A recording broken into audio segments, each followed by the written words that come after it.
Nigar, bu dəfə barista bizə nə eləyəcək? Bu dəfə bizə nədən bəhs edəcəksiniz? Bu dəfə özündən soruşacaq, görək bizə nə hazırlayacaq. Bayaq kapuçino hazırlamışdıq, amma Azər sənin sözü və qüvvət. Biz onu heyif eləmədik. Üzərinə sirop əlavə elədik və şirin hala gətirib içdik. Çox da dadlı oldu.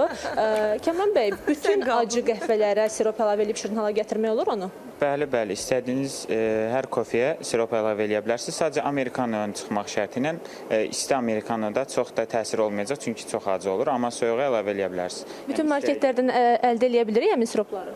Bəli, təxmini həmən-həmən bütün marketlərdən ala bilərsiniz siropları. Yaxşı, bəs indi nə hazırlayacaqsınız bizim üçün? Amma xahiş edirəm ki, aparıcımız Aynur xanımın və mənim istəyimi nəzərə alaraq şirin olsun. Oldu, narahat olmayın. İndi sizlə raf hazırlayacağıq biz. Azərbaycanda özəlliklə çox sevilən bir kofedir. Başlayaq vaxt itirmədən. Başlayaq. Buyurun. İngredientlərimiz nələr olacaq? Kofe olacaq yenə. Double shot kofe vurulur. Qaymaq istifadə olunur. Raf bəzi yerlərdə süd də vurulur. Sadəcə bu qaymağın özündən də asılıdır, necə qaymaqdırsa.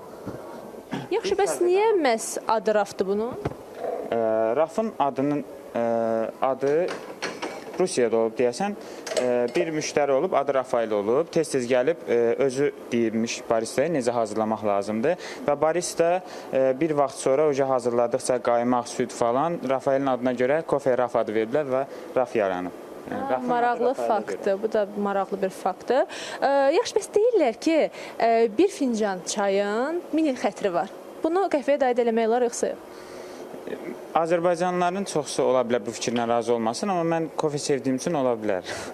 Yaxşı, biz baxaq görək bizim qəhvəmiz hansı haldadır hazırda? Rafın tərkibində standart olaraq vanil siropu olur. Ona görə biz indi vanil siropu əlavə eləyəcəyik rafa. Ay Kəmran bəy, sizdən bir şey soruşmaq istəyirəm. Adətən biz görürük ki, iş adamları, varlı şəxslərin əlində hər zaman kofe olur, qəhvə olur. Onlar nə içirlər belə? Onlar adətən amerikano içirlər və ya olsa flat white içirlər. Çünki çoxsu sabah saatlarında oyanır deyə. Ona görə oyanmaq üçün amerikano içirlər. Və ya flat white, o da südlə istədikləri üçün. Mən bildiyim qədər amerikano çox da bahalı qəhvə deyil. Bəli, amerikano adətən hər yerdə kofelerin qiymətinə asılıdır, amma hər yerdə ən ucuz espresso və amerikano olur. Çünki sadəcə kofedir. İş adamları da adətən amerikano içirlər. Yəqin ki, onlar da pullarına qənaət eləmək üçün. Ola bilər.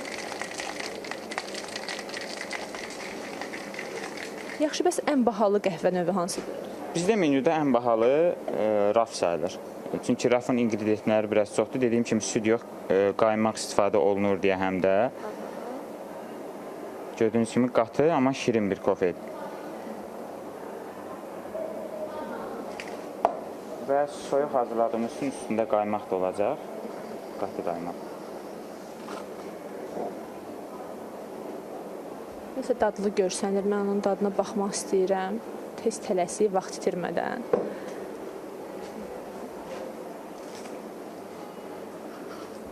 Buyurun. Dadına baxaq görək. Bu nəsə mənim daha çox xoşuma gəldi. Görüntüsü də. Elə dadı da çox gözəldir. Dondurma tamı verir sanki. Bəli, çünki vanil siropu vurmuşuq biz ona və qaymaq süddən yox, qaymaqdan istifadə eləmişik. Biraz dondurma dadı verir. Çox sağ olun Kəmran bəy, təşəkkür edirik. Əziz Ayzər və Aynur, elə bilməyin ki, mən burada içkini içirəm, siz də baxırsınız. Mən sizin üçün də gətirəcəm, düzdür? Bəli, bəli.